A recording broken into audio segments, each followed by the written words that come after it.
ఆయనకి బెట్టింగులు పిచ్చి ఉంది. ఆ బెట్టింగుల ద్వారానే లక్షలాది రూపాయలు నష్టపోయినటువంటి పరిస్థితి ఉంది అని చెప్పి. ఇంకా విచిత్రం ఏంటంటే, నేను కూడా నాగేశ్వరరావు అంటే ఏదో ఒక నెల రోజుల క్రితమో 15 రోజుల క్రితమో చనిపోయారు అనుకున్నా. కానీ జగన్మోహన్ రెడ్డి గారు ఏదైతే పరామర్శకు వెళ్తున్నాడని ఎవరు ఆ వ్యక్తిని పరిశీలిస్తే ఆయన ఈరోజు కాదు, వారం కాదు, నెల కాదు, సంవత్సరం క్రితం ఆయన చనిపోయినటువంటి పరిస్థితి. అందులో జగన్మోహన్ రెడ్డి గారు చెప్తూ ఉన్నారు, పోలీసుల వేధింపుల వల్ల, తెలుగుదేశం పార్టీ నాయకుల వేధింపుల వల్ల చనిపోయాడని. అంటే నేను ఏ రోజు ఆయన చనిపోయారని చూస్తే 2024 జూన్ 5వ తేదీన ఆ రోజు ఏదైతే పురుగు మందు అంటే గడ్డి మందు తాగి ఆయన ఆసుపత్రిలో చేరి మరి ఆయన 9వ తేదీన జూన్ 9వ తేదీన ఆయన చనిపోయారు. అప్పటికి అసలు ఇంకా కూటమి ప్రభుత్వమే ఆంధ్రప్రదేశ్ రాష్ట్రంలో ఏర్పడలేదు. ముఖ్యమంత్రిగా కానీ ఎవరు కూడా ఇంకా ప్రమాణ స్వీకారం కూడా చేసుకుని బాధ్యతలు కూడా ఎవరు చేపట్ల ఈ రాష్ట్రంలో. మరి అటువంటి వ్యక్తి ఆ బెట్టింగ్లు కూడా అతను ఆత్మహత్య చేసుకోవడానికి కారణం కూడా చెప్తే ఓ రకంగా జగన్మోహన్ రెడ్డి ఆయన మృతికి కారణం.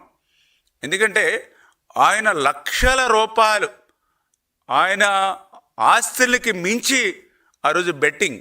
ఎందుకంటే అది కూడా జగన్మోహన్ రెడ్డి గారు ఏదైతే ఎలక్షన్ పోలింగ్కి ముందే కాదు, పోలింగ్ అయిన తర్వాత కూడా చెప్పాడు, why not 175 why not Kuppam అని కూడా ఆయన చెప్పాడు. ఆఖరికి ఆయన ఐపాక్ టీం దగ్గరకు కూడా వెళ్ళి మరి మన వైఎస్ఆర్సీపీ పార్టీ గెలుస్తుందని చెప్పాడు. అదేవిధంగా రేపు 11వ తారీఖున ముహూర్తం పెట్టుకున్నామని మీ సాక్షి ఏదైతే అవినీతి ఛానల్ చెప్పింది.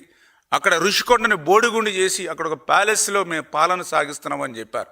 అంటే ఏ రకంగా అయితే నువ్వు నమ్మబలికినటువంటి మాటలు నమ్మి ఆ యొక్క నాగమల్లేశ్వరరావు మరి ఆ లక్షల రూపాయలు బెట్టింగ్ కాసి ఆ బెట్టింగ్లో ఆయన నష్టపోవడంతో ఆయన గడ్డి మందు తాగి ఆత్మహత్య చేసుకుంటే, అది కూడా ఈ కూటమి ప్రభుత్వం ఏర్పడక ముందే ఆయన ఆత్మహత్య చేసుకుని చనిపోతే, అది కూడా ఈ ప్రభుత్వం మీద నెట్టేసి, అది కూడా పరామర్శకి తీరిగ్గా సంవత్సరం దాటిన తర్వాత ఈరోజు నువ్వు పరామర్శ పేరుతోటి ఈ ఆంధ్రప్రదేశ్ రాష్ట్రంలో అలజడులు సృష్టించాలి, కుట్రలు పన్నాలనేటువంటి ఆలోచనతో మరి ఈరోజు నీ ప్రయత్నం ఏదైతే ఉందో మరి చాలా క్లియర్గా ప్రజలందరూ కూడా అర్థం చేసుకునేటువంటి పరిస్థితి. ఎందుకంటే నేను కూడా చూసాం, ఏదైతే నాగమల్లేశ్వరరావు గారి మీద 2 కేసులు ఉన్నాయి. కొన్ని ఆ 2 కేసులు కూడా ఎప్పుడు నమోదయ్యాయంటే, ఒకటి నీ ప్రభుత్వం అధికారంలో అంటే జగన్మోహన్ రెడ్డి అధికారంలో ఉండగానే 2022లో ఏదైతే క్రైమ్ నెంబర్ 169/2022 మరి ఒకసారి.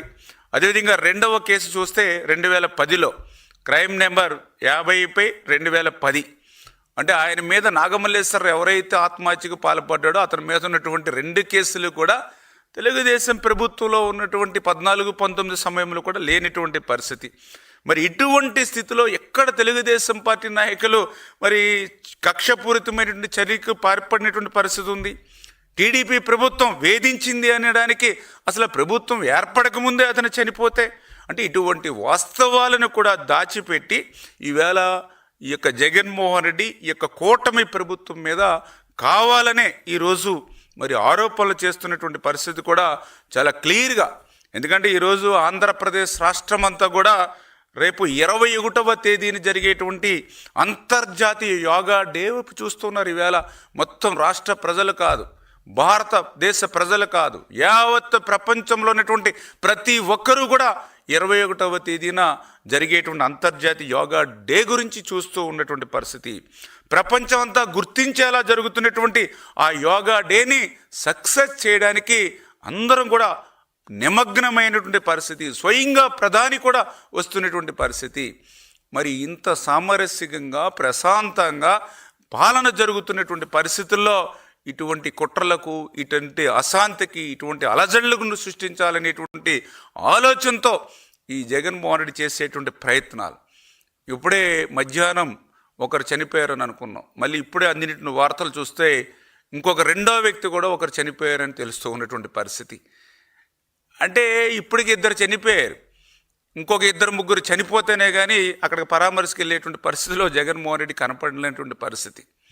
అక్కడికి పోలీసులు కూడా చాలా క్లియర్గా చెప్పారు, అక్కడ చిన్న చిన్న సందులు ఉన్నాయి, ఆ సన్న సన్న సందుల్లో కార్లు ఎక్కువ పట్టేటువంటి అవకాశం లేదు, ఎక్కువ మంది వస్తే ఇబ్బందికరమైన పరిస్థితి అని చెప్పి ఆ పరామర్శకి లిమిటెడ్గా మ్యాన్ పవర్ మనుషుల్ని అదేవిధంగా ఆ వెహికల్స్ని వాళ్ళు అనుమతినిచ్చారు. దానికి భిన్నంగా మరి ఈయన ఒక జాతర మాదిరిగా ఒక మరి ఏదైతే ఆయన ప్రయత్నం చేశాడో, ఈవేళ ఒక పరామర్శకి వెళ్ళి ఇప్పటికే 2 ప్రాణాలను బలికొన్నటువంటి వ్యక్తి ఈవేళ జగన్మోహన్ రెడ్డి అనేటువంటి విషయం చాలా స్పష్టంగా అర్థమవుతున్నటువంటి పరిస్థితి. అంటే ఈ రకంగా గొడవలను సృష్టించడం, అంటే రాష్ట్రంలో శాంతి భద్రతలు లేవని చెప్పినటువంటి విధంగా జగన్మోహన్ రెడ్డి కుట్ర పనేటువంటి పరిస్థితి. అంటే ఇటువంటి